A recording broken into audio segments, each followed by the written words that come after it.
who are in government. We advise also every citizen, including those in opposition, on the best thing to do security-wise as they carry out their security activities. I insist, for avoidance of doubt, that anybody who wants to have a public event, it is important to notify the police and to cooperate with the police officers.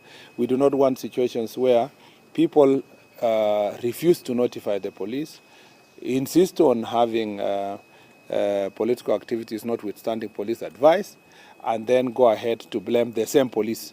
Yet prior to that, they were saying they don't need the police.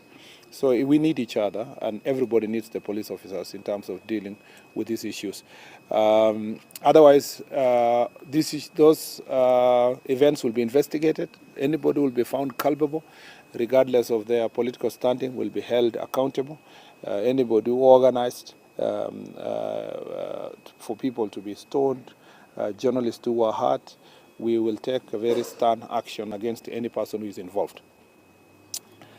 Two other questions. You wanted to ask a question? Okay. Waziri? Yes. Yeah. My name is Kere from Diamax. Okay. Yes, in terms of the fight against illicit brew, we have cases whereby police have arrested those engaged in the business, they are taken to the courts and they are released and they go back to the business. Maybe what are you going to do? Well, we have no, sometimes we actually from where we are, we have no control of what the courts are going to do. We just will continue arresting and taking to court. If the court releases people, we will take them again, release, we will arrest in another and take them again. What we want to do, there is a court users forum that is in every county. We encourage our county commissioner and the security team to have meetings with these judges and magistrates whom they work together to come to an understanding on how best this issue is going to be dealt with. Of course, you understand also the magistrates in some situations because if the cells are full and you are arresting people over, one glass of changa, 2 glasses of changa, there is only so many people you can arrest. So some of them will be fined, rightfully so. But the most notorious ones, especially the traders who are actually trading in large volumes, and the brewers and the manufacturers of this, or the mixers, they call them mixologists. All these people, perhaps the ones who bear the greatest responsibility should carry the greater burden. And that is why there is always need to be continuous conversation with the judiciary to make sure that these people are fined heavily, given very stringent bail terms to ensure that they don't continue committing these offenses and get away with it. For example, someone is fined 1 million for either or what 100 million. That person just get out there. Maybe his profit is about 20 million. If they pay 1 million, 19 million is still there for him to compromise the system. And so we need to work together with the judiciary to sort out this issue. Yes.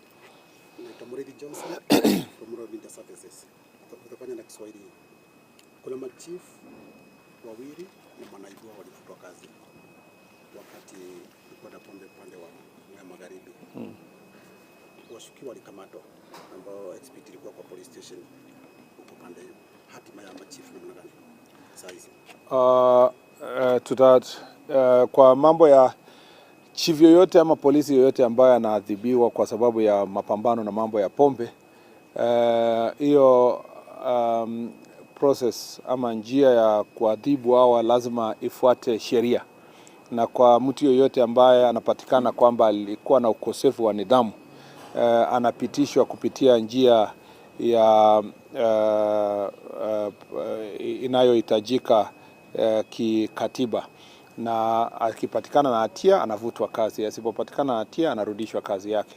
Kwa hivyo kwa machifu wawili ambao umeuliza, nitashughulikia maswali haya katika jukwaa la usalama baadaye, na naamini ya kwamba mtakuwa pale ndio muweze mkafuatilia mambo hayo, kwa sababu machifu wenyewe wako pale na tuko tayari kujibu maswali ambayo wanaweza kutuuliza leo katika jukwaa la usalama. Swali la mwisho kama liko. Yes, mine.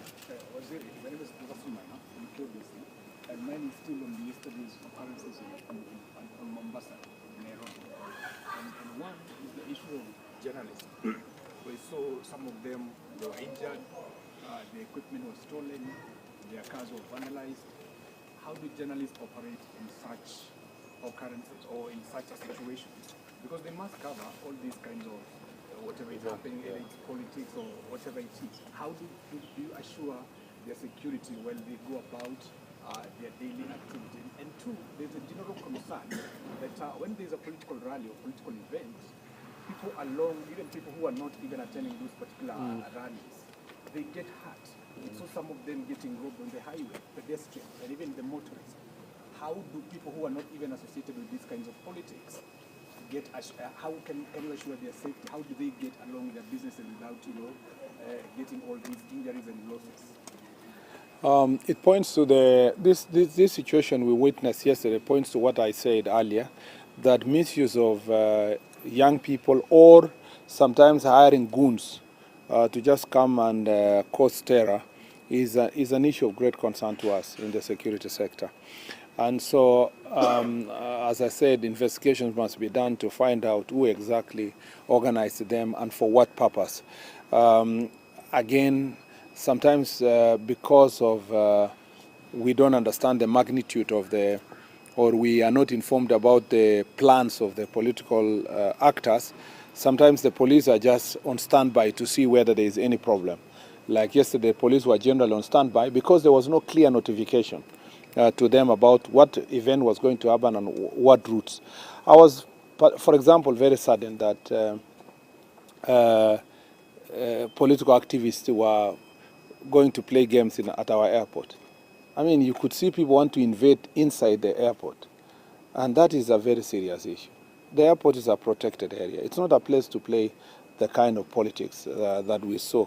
And you saw, people entering inside the airport just with a lot of razzmatazz for absolutely nothing, for pure zero political value, zero economic value, zero PR. Whatever it was being done, it was just useless. And for it to be done inside the airport, it's just totally unacceptable. And that's why we were saying, if the team was intended to do good for our country, they would have worked with the police. They would say, we are welcoming our visitor. Can you give us a designated area we want to welcome? Can our vehicles be parked in a particular manner? Can we be escorted to the place where we want to have a rally? And then everything would have been fine. But this idea of